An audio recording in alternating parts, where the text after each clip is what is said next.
Good morning. Welcome to Enduro 360. I'm your host, Chili White. Hey, today we're doing a little post-race teardown on the Graham Jarvis 2014 Husqvarna TE300 King of the Motos bike. So let's take a look at the bike after the race.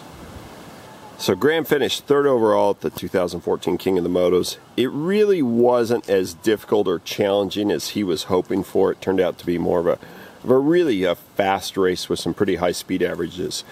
Consequently, he struggled a little bit, dropped some time in the morning qualifier, and that really set him back for any chance to win in the afternoon race.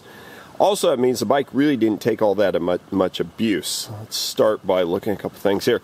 So he's run the standard golden tire, the GT16. These are not the gummies, just the standard ones. As you can see, there's actually a lot of knobby left here. I was changing these this morning. I inadvertently flipped it around, but you know, this tire should just be destroyed at the end of an extreme enduro. GT16 up front also, that shows almost no wear. We prepped a couple of different wheels. This wheel here is the wheel they used for the morning qualifier. Again, you can see that was 40 miles done in just about an hour. That got almost no wear at all. For the morning, we knew it was going to be a little bit faster, so we set the gearing up for the morning race to run a 1450 combination to have a little bit of desert speed.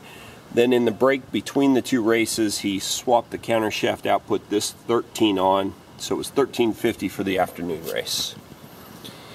We talked about the mousses. These are the golden tire mousses that Graham runs.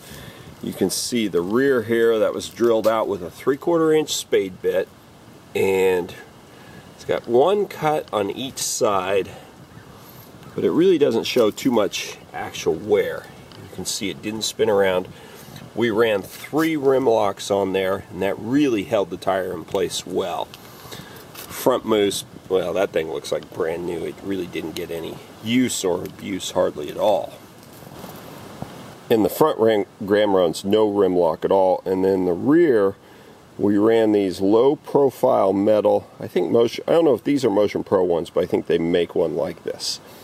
Apparently there's actually some reasoning for this. Because of the low profile, they don't actually push into the mousse, and so they're intended to actually extend the life of the mousse. Should the tire or mousse start to move around at all, the rim lock isn't biting into it. So that's something I'd never seen before. So those are 2 of the 3 rim locks that were in the rear wheel. Graham's bike was set up with the zip tie waterless coolant.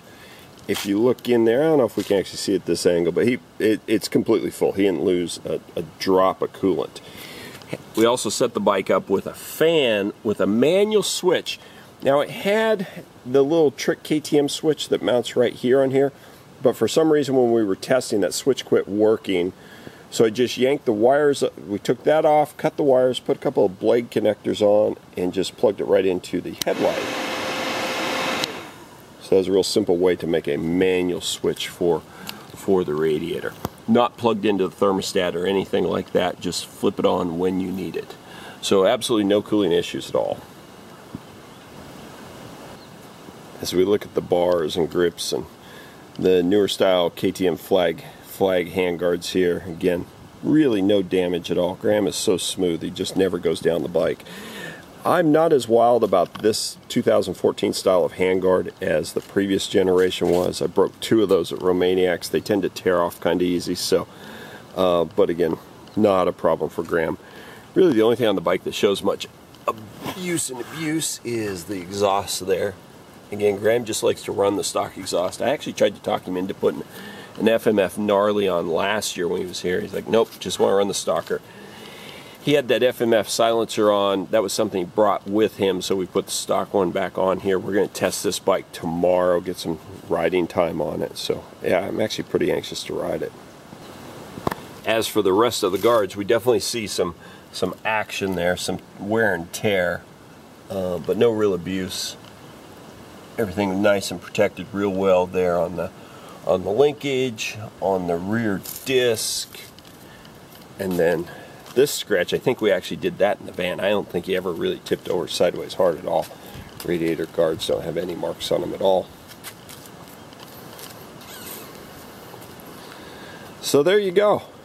It's a little scratched up, but more or less some new plastic. That bike would clean up just like new. And there's your look at the Graham Jarvis King of the Motos bike.